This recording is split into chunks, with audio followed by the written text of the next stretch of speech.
오늘 이 예배를 위해서 나오신 여러분들을 한 사람 한 사람 진심으로 환영하고 축복합니다. 예배 드리는 것이 이 세상에서 가장 복된 일입니다. 여러분, 그렇기 때문에 예배 드리러 나오신 여러분들은 귀한 분들이세요. 제가 늘 말씀을 드리지만, 그래서 옆에 분들하고 오늘 또 한번 인사 한번 나누겠습니다. 당신은 참 존경할 만한 사람입니다. 이렇게 한번 인사하세요. 당신은 참 존경할 만한 사람입니다. 다시 한번 하시는데 이 말을 잘 하셔야 돼요. 그 말이 진실입니다. 이렇게 얘기하세요. 그 말이 진실입니다. 그 말이 진실입니다. 저는 예배 드리는 자를 가장 존경하고 또 축복합니다. 진심으로요. 왜냐하면 하나님 앞에 예배 드리는 행위가 가장 거룩한 행위고 가장 복된 행위이기 때문에 여러분, 세상에서 그 어떤 곳에 있는 것보다 예배 드리는 곳에 있다고 하는 것이 큰 축복이다라고 하는 거예요.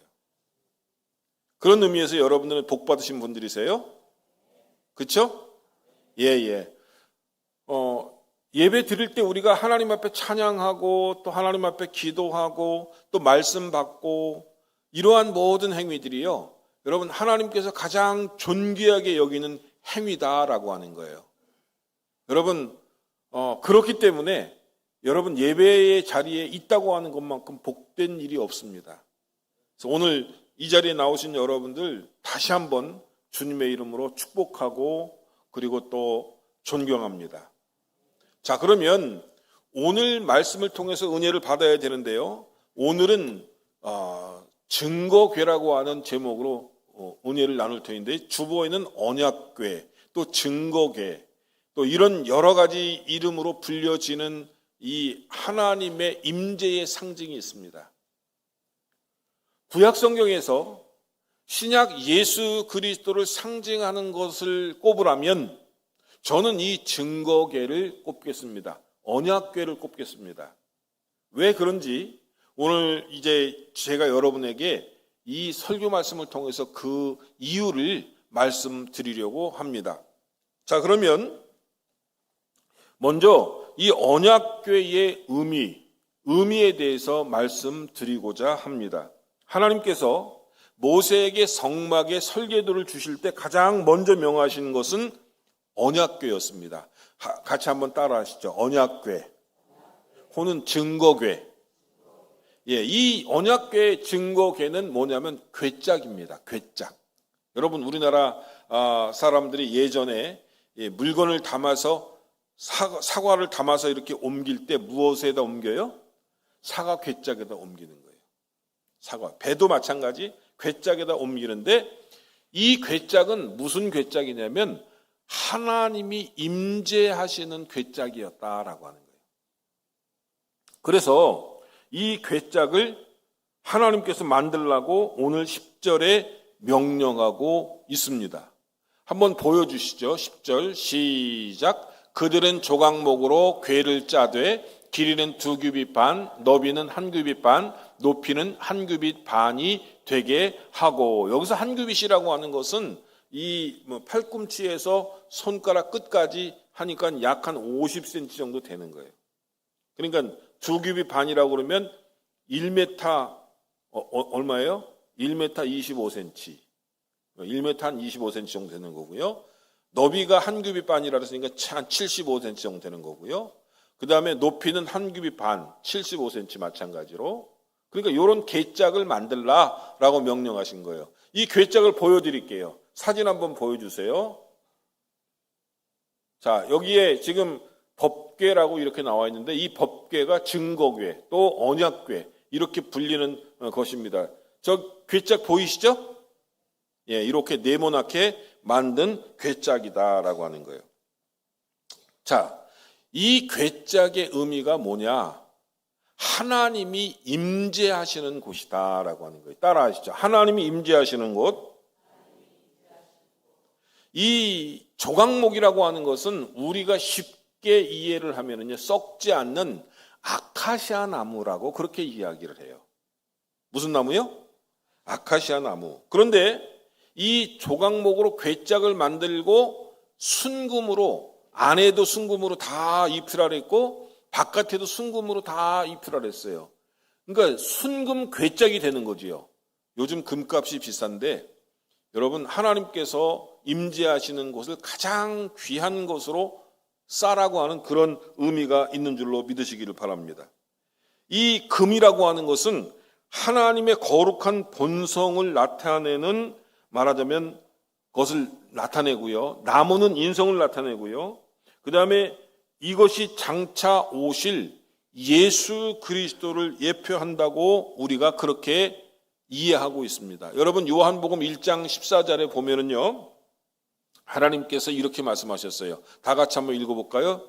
시작. 말씀이 육신이 되어 우리 가운데 거하심에 우리가 그의 영광을 보니 아버지의 독생자의 영광이요 은혜와 진리가 충만하더라. 하나님의 말씀이 인간의 육신의 몸을 입고 이 세상에 우리 가운데 거하신다. 이게 누가 그렇게 하셨다고 말씀하시는 거예요?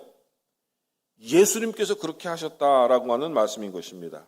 여러분, 이 하나님께서 이스라엘 백성 가운데 임하시기 위해서 오시는 그러한 것을 상징적으로 나타내 주는 것이 무엇이다?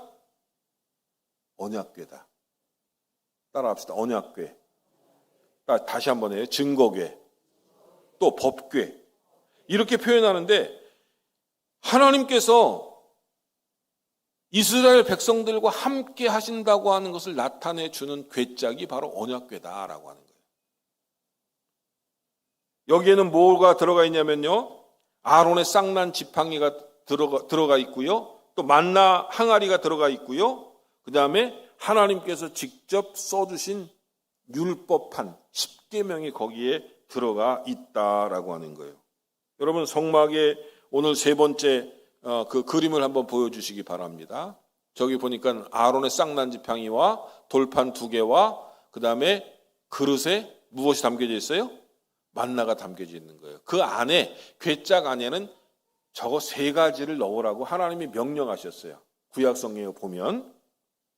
자, 그러면 이 만나라고 하는 게 뭐냐? 만나라고 하는 것은 생명의 떡이신 예수 그리스도를 상징하는 거예요. 요한복음에 보면 나는 생명의 떡이로라, 이렇게 예수님 말씀하셨어요. 무슨 말씀이냐면 예수님은 먹거리가 아닙니다. 저를 잘 보세요. 여러분 설교 시간에 졸면 마귀가 들어가요. 졸지 마세요. 졸면 안 돼요. 예배 시간에 와갖고 왜 졸아?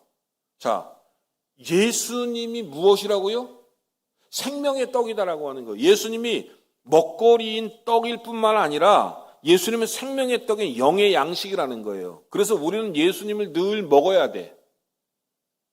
여러분, 사람들이 이것을 오해해갖고 예수님을 믿는 사람들을 인육을 먹는 사람이다 그래갖고 초대교회에 예수 믿는 사람들 많이 핍박하고 탄압했어요. 그런 의미가 아니에요. 예수님은 우리의 삶의 진리고 예수님은 우리의 생명의 양식이기 때문에 우리가 늘 예수님을 섭취해야 된다 하는 그런 얘기예요. 예수님을 섭취해야 된다는 얘기는 예수님을 믿어야 된다는 얘기예요. 그래서 많은 사람이 여러분 예수님을 내가 믿습니다 고백하고 예수님을 나의 생명의 양식으로 삼는 것이 바로 우리 믿음의 사람의 삶이다라고 하는 거예요. 아론의 지팡이는 무엇을 상징합니까? 부활하신 예수 그리스도를 상징하는 거예요.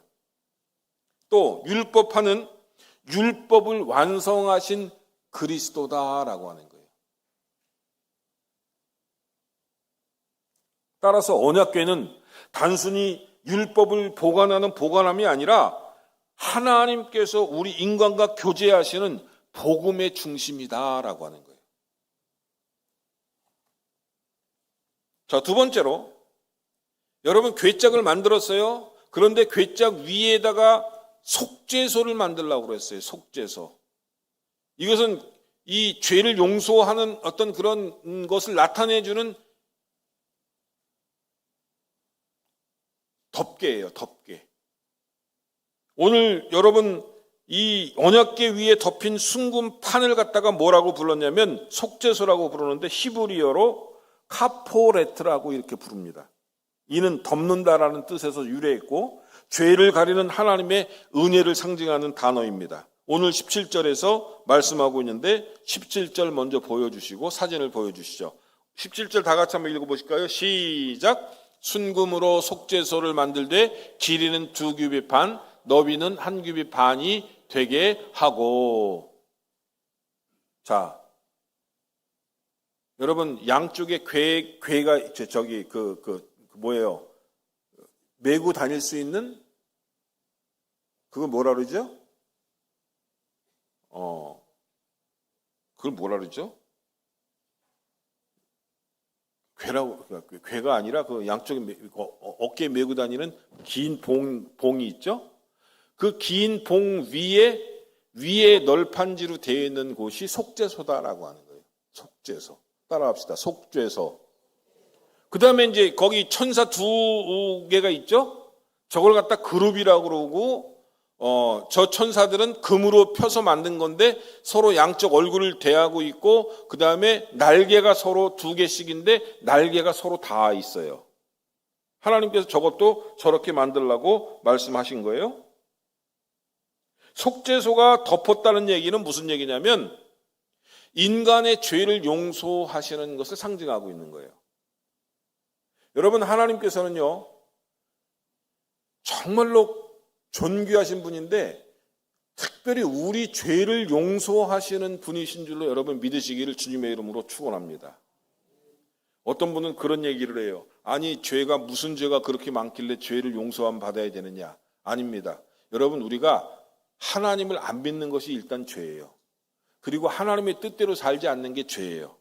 그리고 우리가 마음속으로, 우리가 행동으로 하나님의 율법, 하나님의 말씀을 어기는 것이 죄입니다. 인간은 늘 죄를 짓고 살아요. 그런데 이 죄를 갖다가 하나님께서 용서하신다고 하는 것을 상징적으로 나타내 주는 것이 저 속죄소예요. 그런데 이것을 완성하신 분이 있습니다. 그것은 누구냐면 예수 그리스도입니다. 예수 그리스도께서 죄를 용서하셨다고 하는 것을 신약 성경에 지속적으로 말씀하고 있는데 로마서 3장 25절에 이렇게 말씀하고 있어요. 같이 한번 읽어보실까요? 시작. 이 예수를 하나님이 그의 피로써 믿음으로 말미암는 화목제물로 세우셨으니 이는 하나님께서 길이 참으시는 중에 전에 지은 죄를 간과하심으로 자기의 의로우심을 나타내려 하심이니.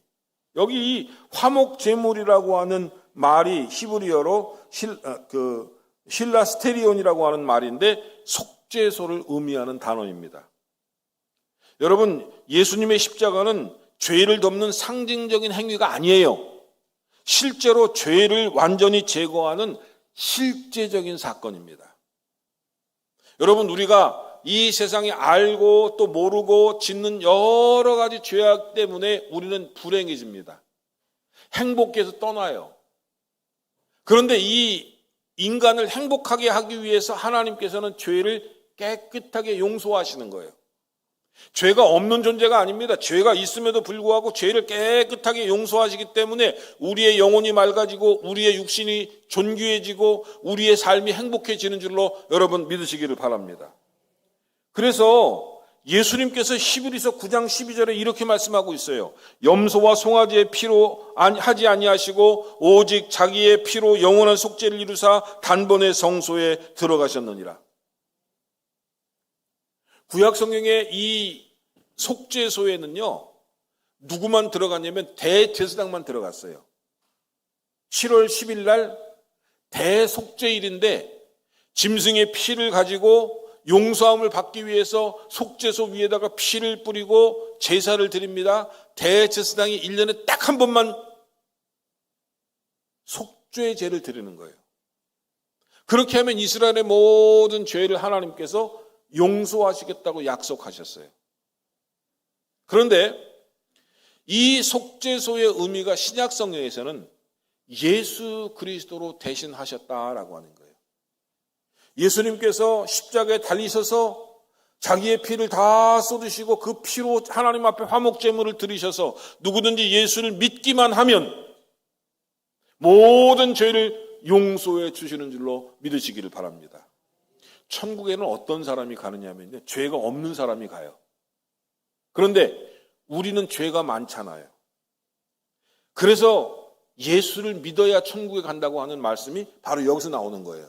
예수를 믿으면, 누구든지 예수를 믿으면 멸망하지 않고 영원한 영생에 이르게 한다고 하는 것은 예수님께서 우리 죄를 다 깨끗하게 씻어주시기 때문에 죄가 없는 상태가 되고 우리는 천국에 들어가게 된다라고 하는 말씀을 하나님께서 신약 성경에 말씀해 주시는 거예요. 천국은 이 땅 위에서부터 시작하지만 우리가 우리의 육신의 장막을 벗어 던질 때에 영원한 하나님의 나라에 들어가는 것을 여러분 믿으시기를 주님의 이름으로 축복합니다. 자, 그러면 이제 조금 더 이 법궤의 의미, 이 언약궤 증거궤의 의미에 대해서 말씀을 드리겠습니다. 하나님께서는요, 출애굽기 25장 22절에 보면 사람을 만나기를 원하셨다라고 하는 거예요. 자, 22절 다 같이 한번 또 읽어보시죠. 시작. 거기서 내가 너와 만나고 속죄소 위 곧 증거궤 위에 있는 두 그룹 사이에서 내가 이스라엘 자손을 위하여 내게 명령할 모든 일을 내게 이루리라. 아멘. 하나님이 임재하시겠다고 하는 것이 속죄소의 법궤의 의미라면 속죄소의 의미는 뭐냐면 내가 너를 만나리라. 하나님이 임재하셔서 인간을 만나주시겠다는 거예요. 하나님은 거룩한 분이기 때문에 인간을 만나시지 않습니다. 죄가 있는 인간을 하나님 만나실 수가 없어요. 그런데 하나님이 속죄소 위에 죄를 용서하시고 인간을 만나주시겠다고 약속하시는 거예요.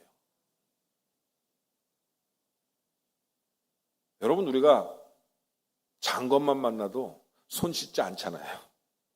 어느 인기 연예인 만나면요, 아이고, 악수하면 그거 안 씻잖아요. 한 이틀은 안 씻잖아요. 그래도 내가 누구하고 약수한 손이다 그러고. 그런데 여러분, 대통령을 만났다. 한 열흘은 안 씻을 것 같아. 그죠? 별로 인기가 없네, 대통령이 보니까. 근데 하나님을 만났다 그러면 얼마나 좋습니까? 그죠? 그럼 말도 못하는 거예요. 하나님을 우리가 만난다고 하는 거는 정말 너무너무 행복한 거예요. 그런데 내가 너를 거기서 만나리라. 하나님을 만나는 존재가 복된 존재고 귀중한 존재고 얼마나 좋은 일인지 알 수 없다라고 하는 거예요. 그래서 여러분, 이 속죄소의 의미는 인간이 하나님을 만나는 곳이다라고 하는 거예요. 그런데 신약 성경에서는 예수 그리스도의 피를 통해서 우리를 만난다고 말씀해 주셨어요. 히브리서 10장 19절 22절 우리 20절 한번 볼까요? 큰 목소리를 한번 읽어보시죠. 시작. 그러므로 형제들아 우리가 예수의 피를 힘입어 성소에 들어갈 담력을 얻었나니 그 길은 우리를 위하여 휘장 가운데로 열어놓으신 새로운 살 길이요 휘장은 곧 그의 육체니라. 아멘. 여러분, 속죄소 위에 두 천사가 서로 마주보며 날개를 펴고 있습니다. 이는 하나님의 영광을 경외하는 천상의 장면을 상징하는 것입니다. 그들은 속죄소를 바라보며 인간의 구속을 경탄할 것입니다. 십자가에서도 마찬가지로 하늘과 땅의 모든 시선이 모여 있습니다. 하나님은 그리스도 안에서 세상을 향한 자신의 사랑을 나타내셨고 천사들은 그 놀라운 은혜를 증거하고 있다라고 하는 거예요. 여러분, 핸델의 메시아를 여러분들이 아시죠? 그리고 메시아 할 때 마지막에 할렐루야 송이 있습니다.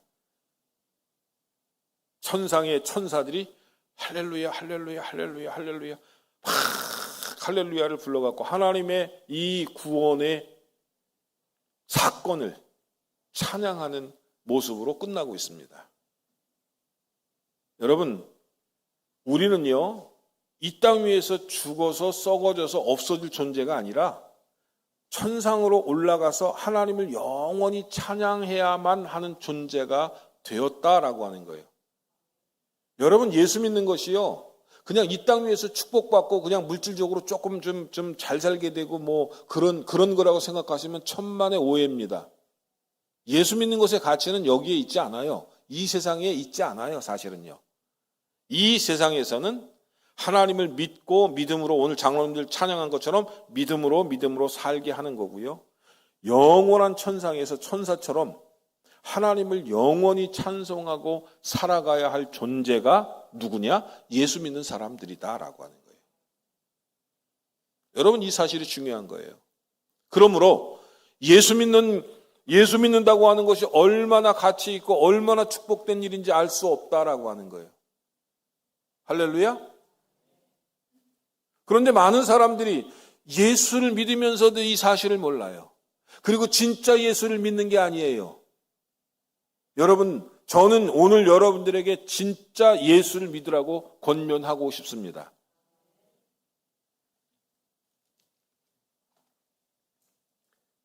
오늘 우리는 여러분 하나님의 임재를 사모해야 될 줄로 믿으시기 바랍니다. 언약궤를 보여주시는 이유는 하나님의 임재를 사모하라는 거예요.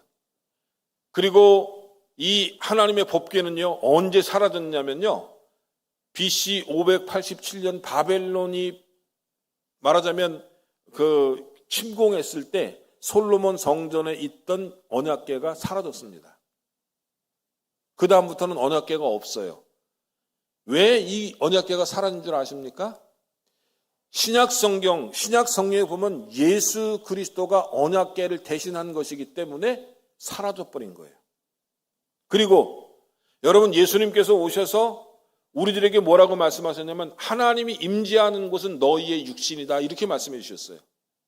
그리고 우리의 몸은 하나님의 영이 거하시는 성전이다, 이렇게 말씀해 주신 거예요. 그렇기 때문에 하나님의 성령이, 하나님의 영이 우리와 함께 동행하신다라고 하는 말씀입니다. 여러분, 이 말씀에 동의하세요? 우리의 마음 가운데, 우리의 영혼 가운데 하나님의 영이 임재하시는 줄로 믿으시길 바랍니다. 이것을 갖다가 뭐라고 표현하면 성령의 임재라고 얘기하는 거예요. 그래서 여러분, 우리는 영의 사람이고 하나님의 사람이에요. 그리고 하나님처럼 된다고 얘기를 하는 거예요. 여러분, 생각해 보세요. 세상의 이 무당들은요, 무엇을 접하는 것입니까? 귀신에 접하는 거예요. 그런데 우리는 누구하고 접하는 거예요? 하나님하고 접하는 거예요. 귀신하고 하나님하고 차이 딱 한 가지 말씀드리면, 귀신은 비인격적이고 하나님은 인격적이세요.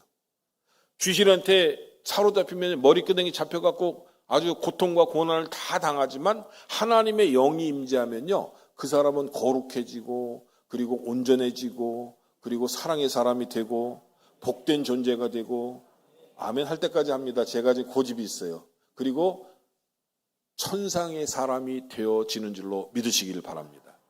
그래서 내 안에 성령께서 살아 계시기 때문에 나는 하나님의 사람인 거예요. 나는 하나님이 임재해 있는 존재예요. 그러니까 여러분, 예수 믿는 사람이 그렇게 복되다라고 이야기하는 이유가 여기에 있는 거예요. 인간적으로 나 자신을 볼 때는 초라하고 한없이 약하고 한없이 부족한 사람입니다. 그런데 나에게 누가 오신다고요? 하나님이 오시는 거예요. 나에게 하나님이 올 때 내 삶이 바뀌는 거예요. 어떻게 바뀌냐면, 첫째는 하나님을 찬양하는 존재로 바뀌고요. 하나님을 찬양하다 보니까 마음이 기쁘고요. 행복해지는 거예요. 진짜 믿음이 있는 사람하고 진짜 믿음이 없는 사람은 그 삶이 완전히 다르게 되는 줄로 여러분 믿으시길 바랍니다. 교회를 다녀도 예수를 안 믿는 사람이 있어요. 교회를 다녀도 성령과 아무 상관이 없는 존재가 있습니다. 그런데 안타까운 거예요. 진짜 교회를 다니고 예수님을 내 마음에 영접하면 하나님이 내 안에 살아 계시는 줄로 믿으시길 바랍니다. 그래서 우리는 성령의 사람이 되는 거고 하나님의 사람이 되는 거예요.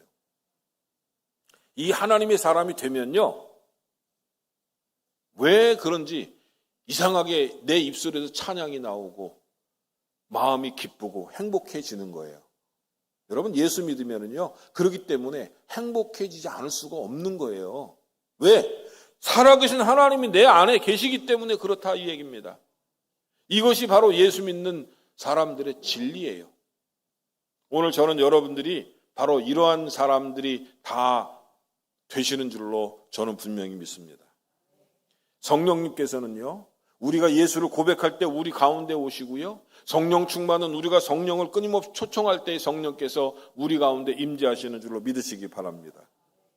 오늘 이 시간 같이 한번 해보실까요? 성령님, 내 마음에 오시옵소서. 다시 한번 성령님, 내 마음속에 임재하여 주시옵소서. 다시 한번 성령님, 내 영혼 속에 임재하여 주옵소서. 예. 내가 믿음의 사람이 되고 이 세상에 나아가서 믿음으로 살아가게 될 때에 행복한 삶을 누리는 거예요. 축복의 삶을 누리는 거예요. 바로 이것이 오늘 법궤, 또 언약궤, 증거궤가 나타내주는 상징인 줄로 믿으시기를 바랍니다. 법궤를 통해서 하나님의 임재를 분명히 보여주셨습니다. 그리고 속죄소를 통해서 예수님의 죄의 용서함을 보여주셨습니다. 이제 하나님의 임재가 나의 삶 속에 임재하시고 나의 영혼 속에 하나님이 함께 거주하신다고 하는 이 임마누엘 신앙이 있게 될 때 여러분 우리는 행복하고 영원히 존귀한 삶을 살게 될 것입니다. 바로 이번 한 주간의 삶이 그런 삶이 되시기를 주님의 이름으로 축원합니다. 기도하겠습니다.